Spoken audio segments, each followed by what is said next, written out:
എല്ലാവർക്കും ഓരോരോ ജീവിതത്തിൽ ഓരോരോ ലക്ഷ്യങ്ങളുണ്ടാവില്ലേ അല്ലേ?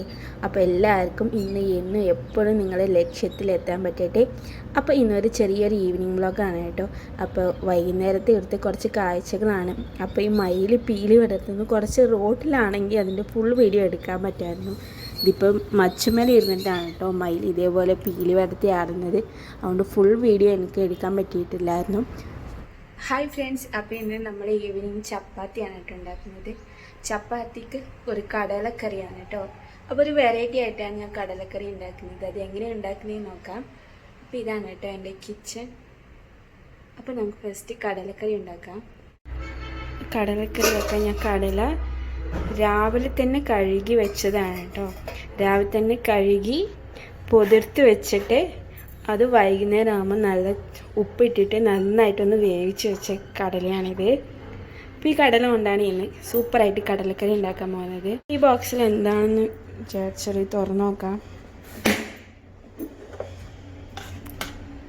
ചപ്പാത്തി ഞാൻ മിക്സ് ചെയ്ത് വെച്ചതാണ്. നമുക്കിതുകൊണ്ട് ചപ്പാത്തി ഉണ്ടാക്കാം. ചപ്പാത്തിയൊക്കെ നന്നായിട്ട് പരത്തി എടുത്തിട്ടുണ്ട്. അപ്പോൾ ഇതാണ് എൻ്റെ ചപ്പാത്തി. അപ്പം ഞാൻ ചപ്പാത്തി ഇതിൽ വെച്ചിട്ടാണ് കേട്ടോ പരത്താറ്. ചപ്പാത്തി റെഡിയായി. അപ്പോൾ കല്ല് ചൂടായിട്ടില്ല, ചൂടായിക്കൊണ്ടിരിക്കുകയാണ്. ഇന്നത്തെ നൈറ്റ് സ്പെഷ്യൽ ചപ്പാത്തിയും കടലക്കറിയാണ് കേട്ടോ. അപ്പോൾ അതാണ് ഉണ്ടാക്കിക്കൊണ്ടിരിക്കുന്നത്. കല്ല് ചൂടാകാൻ വെച്ചിട്ടുള്ളത്. അപ്പോൾ ചപ്പാത്തിക്ക് വേണ്ട മാവൊക്കെ ഞാൻ മിക്സ് ചെയ്ത് വെച്ച് പരത്തി വെച്ച് കഴിഞ്ഞാൽ ചുട്ടെടുക്കണം. അപ്പോൾ കടല വെന്തിട്ടുണ്ടായിരുന്നു. അപ്പോൾ ഈ വെന്ത കടലയും ഞാൻ തക്കാളിയും ഉള്ളിയും പിന്നെ കറിവേപ്പിലയും കൊത്തമല്ലിയൊക്കെ അരിഞ്ഞ് വെച്ചിട്ടുണ്ടായിരുന്നു. ഇനി നമുക്ക് കറി വെക്കുന്നത് എങ്ങനെയാണെന്ന് നോക്കാം. അപ്പോൾ ഒരു മിക്സി ജാറിൽ നമ്മൾ വേവിച്ച് വെച്ച കടല, വെള്ള കടലയാണ് കേട്ടോ എടുത്തത്. അത് ഏത് കടലയായാലും കുഴപ്പമില്ല. അപ്പോൾ നല്ല വേവിച്ച കടലയിൽ കുറച്ച് തക്കാളി, കുറച്ച് ഉള്ളി, ഞാൻ 2 തക്കാളിയും ഒരു ഉള്ളിയാണ് എടുത്തത്. അപ്പോൾ നമ്മൾ കടല വേവിക്കാൻ എടുത്ത വെള്ളം, ആ വെള്ളം തന്നെയാണ് നമ്മൾ മിക്സി ജാറിൽ ഒഴിച്ചിട്ട് നന്നായിട്ടൊന്ന് അരച്ചെടുക്കുന്നത്. ഇനി ഒരു ചട്ടി ചൂടായത് അതിലേക്ക് നമുക്ക് 2 ടേബിൾ സ്പൂൺ ഓയിൽ ഒഴിക്കാം. ഞാൻ കടുക് ഉപയോഗിക്കുന്നില്ല, പെരിഞ്ചീരകമാണ് കേട്ടോ ഉപയോഗിക്കുന്നത്.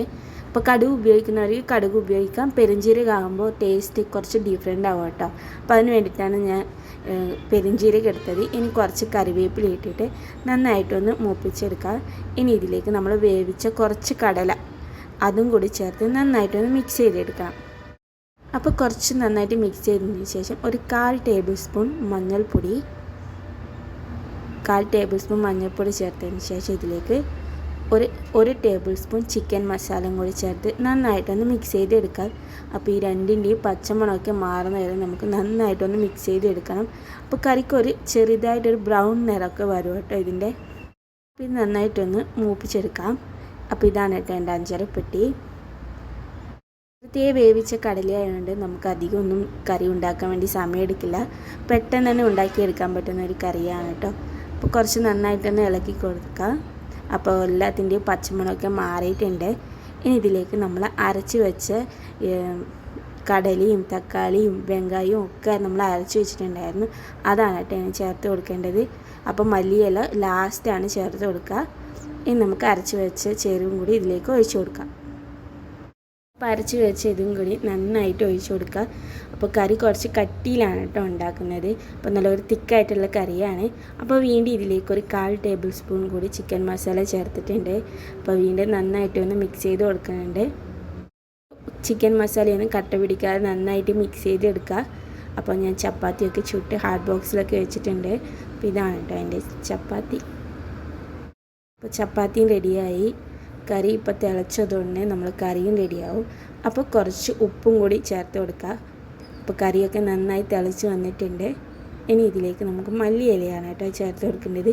നല്ല ചെറുതായിട്ട് കുനുകുനാന്ന് എറിഞ്ഞ് വെച്ചാൽ മല്ലിയില കൂടി ചേർത്ത് നമുക്ക് ഗ്യാസ് ഓഫ് ചെയ്ത് മൂടി വെച്ച് നമുക്ക് അടിപൊളി ടേസ്റ്റിൽ കടലക്കറി റെഡി ആയിട്ടുണ്ട്. അപ്പോൾ എൻ്റെ ഈവനിങ് റെസിപ്പി ഇത്രയേ ഉള്ളൂ. അപ്പോൾ വീഡിയോ ആദ്യമായിട്ട് കാണണമെങ്കിൽ മറക്കാതെ എല്ലാം സബ്സ്ക്രൈബ് ചെയ്തിട്ടൊന്ന് സപ്പോർട്ട് ചെയ്യണേ.